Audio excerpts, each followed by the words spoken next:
અમદાવાદથી બદરખા તરફ જવાના રસ્તે પણ પાણી ભરાઈ ગયા છે। કાસિન્દ્રા પાસે બદરખા પહેલા મુખ્ય રસ્તા પર પાણી ભરાઈ ગયા। ધરોઈ ડેમનું પાણી મુખ્ય રસ્તા પર આવી જતા લોકો પરેશાન થયા। મુખ્ય રસ્તો હોવાથી અવરજવર કરતા વાહન ચાલકો પણ અટવાયા હતા। અનેક વાહન ચાલકોના વાહનો બંધ પડતા હાલાકી સર્જાઈ હતી। ધરોઈ ડેમના પાણી ફરી વળ્યા હતા અને મુખ્ય રસ્તો પણ પાણીમાં ગરકાવ થતા વાહન ચાલકો અટવાયા હતા। અમદાવાદ ગ્રામ્યના ભાત બદરકા તરફ જવાના રસ્તા પર મુખ્ય રસ્તો છે, ત્યાં આખો રસ્તો પાણીમાં ગરકાવ છે।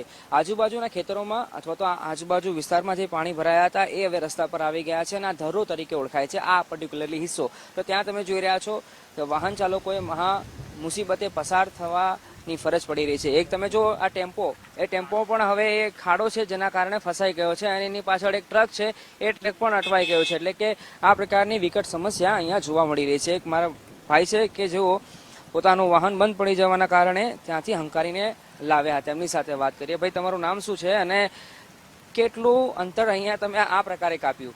મારું નામ કિરણભાઈ પ્રજાપતિ છે અને પાણી ભરાઈ ગયું, ત્યાંથી બાઇક બંધ થઈ ગઈ, ત્યાંથી હું ધક્કો મારીને લાવ્યો।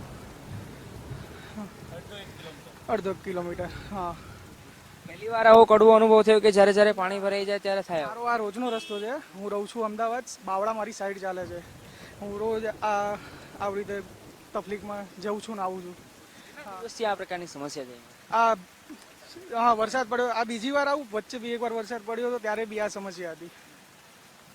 આપ જુઓ કે થોડા સમય પહેલા અહીંના આસપાસના લોકોને મદદરૂપ થવા એ માટે રસ્તા પર ઊભા હતા, પણ જે લોકોને ખ્યાલ નથી આવતો ત્યારે અને કોઈ હોય નહીં ત્યારે લોકો ડાયરેક્શન આપી નથી શકતા, જેના કારણે જો રસ્તાની વચ્ચે એટલે કે જ્યાં ખાડો છે ત્યાં પોતાનું વાહન નાખી દે છે ત્યારે ખૂબ જ વિકટ પરિસ્થિતિ સર્જાતી હોય છે। આપ જુઓ કે એ ટેમ્પો હજુ નીકળ્યો નથી, જેના કારણે લોકો હવે ટેમ્પાને બહાર કાઢવાના પ્રયાસ કરી રહ્યા છે। અન્ય મારી સાથે સ્થાનિક છે, એમની સાથે વાત કરીએ। ભાઈ, આપનું નામ શું છે? કેટલા સમયથી અહીંયા આવું થતું આવે છે જ્યારે વરસાદ આવે છે ત્યારે? રાજુભાઈ મારું નામ છે, બદરખા મારું ગામ છે।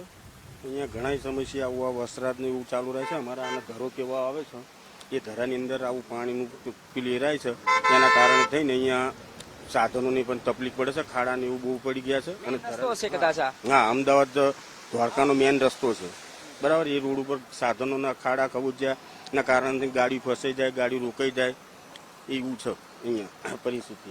તો તમે જો જે પેલો ટેમ્પો હતો એ ટેમ્પો હવે બંધ પડી ગયો છે, જેના કારણે એના વાહન ચાલક અને અન્ય આસપાસના લોકોએ મદદરૂપ થવાનો પ્રયાસ કરી રહ્યા છે અને એ ટેમ્પાને હાથેથી હંકારીને પાણીમાંથી બહાર કાઢવાનો એક વિકલ્પ તેઓ શોધી રહ્યા છે અને એનો પ્રયાસ પણ તેઓ કરી રહ્યા છે। પણ મુખ્ય રસ્તો છે, આ મુખ્ય રસ્તા પર આસપાસના ખેતરના પાણી, જ્યારે વરસાદી પાણી ખેતરોમાં અને આસપાસના હિસ્સામાં ગામડાઓમાં ભરાઈ જતા હોય છે ત્યારે આ પાણી હવે રસ્તા પર આવી જાય છે। પરિણામે અહીંના લોકોને કેમ કરીને પસાર થવું એ સૌથી મોટો પ્રશ્ન ઊભો થતો હોય છે અને આ મુખ્ય રસ્તો છે, જેથી કરીને કોઈ વાહન અટવાઈ જાય તો ટ્રાફિક જામની પરિસ્થિતિ સર્જાઈ જતી હોય છે।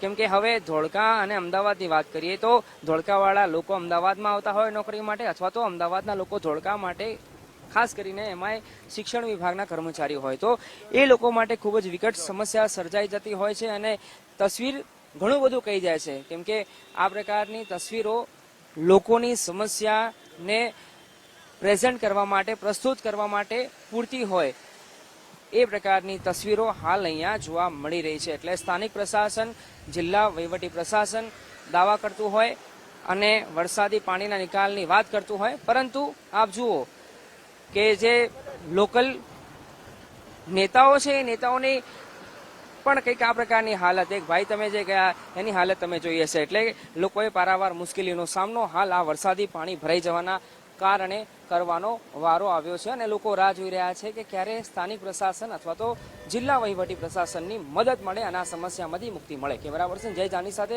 અર્પિત દરજી, ગુજરાત ફર્સ્ટ, અમદાવાદ।